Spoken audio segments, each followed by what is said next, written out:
This week we begin Sefer Devarim, and Sefer Devarim starts at the very end of the life of Moshe Rabbeinu.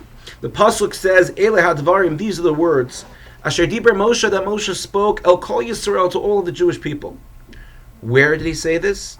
Be'ever HaYarden, on the other side of the Jordan River. Moshe never made it over to Eretz Yisrael. Bamidbar, in the desert. Ba'arava, Molsuf, Ben Paran, Uven Tofel, Velavan, Vachatzeros, V'dizahav. Rashi says he looked for all of these places on the map and he couldn't find them. What are all of these places? So Rashi explains and says that since Moshe was giving the Jewish people rebuke, giving them tochacha at the end of his life, he was alluding to all of the places that the Jewish people angered HaKadosh Baruch Hu, angered God through their sins. And because of that, Moshe was very, very careful as to how he described these places, only alluding to them, and he did so because of the kavod, the honor of the Jewish people. So Rav Lev Rotkin asks the question and says, how is this for the honor of the Jewish people? You're reminding them of their sins. How is that an honor? And if anything, you're simply saying one word when you give rebuke. If you simply say one word, then how do you know that the person who is supposed to be receiving the rebuke understands what you're talking about? It's only one word. And if you detail it and you say very specifically what it is that the person did wrong, then you're causing them embarrassment. So here Moshe alludes with one word. How does he know the Jewish people are responding? How do they know that they understand what they're talking about? So he explains as follows. He says that in life, the nature, human nature, is that when we remember something that happens in our lives that are very significant, it doesn't take much to conjure up that memory. Someone needs to say, hey, remember when? And you say, oh, of course, how could I forget that? But when it comes to a smaller matter, a smaller item, something that didn't play a significant role in our lives, then we need to hear a little bit more about the detail. Do you remember when we were at such and such place and such time, and you were with such and such, and this happened and that happened? Oh, now I remember the detail. So how we remember things are based upon how important they were, how significant, what kind of an impact they had upon our lives.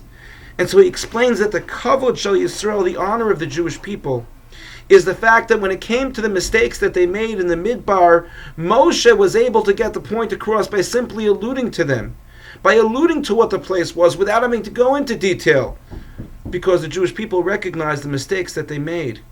Because the events that took place were constantly in their memory. They did not have to be reminded to conjure up the memory with all kinds of details of where, when, how, who happened, who were we with.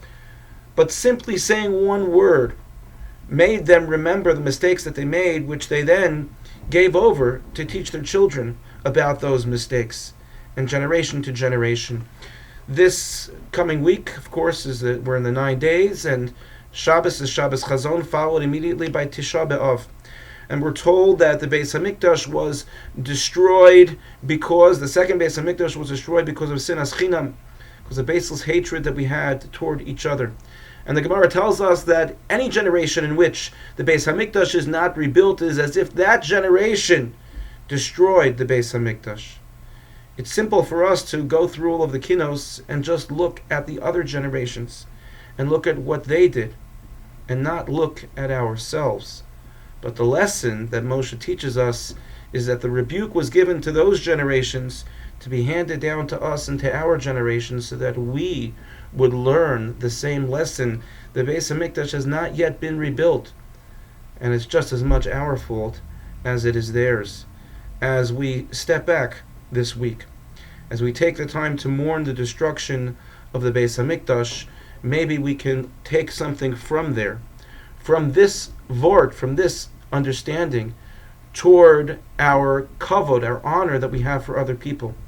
That when it comes to a point that we need to rebuke our fellow person, our fellow Jew, let's do so by trying to be as careful as we possibly can for their dignity, by ensuring that we don't embarrass them, by not rebuking someone or criticizing someone in front of other people, but doing so softly, getting the message across, but doing so out of love.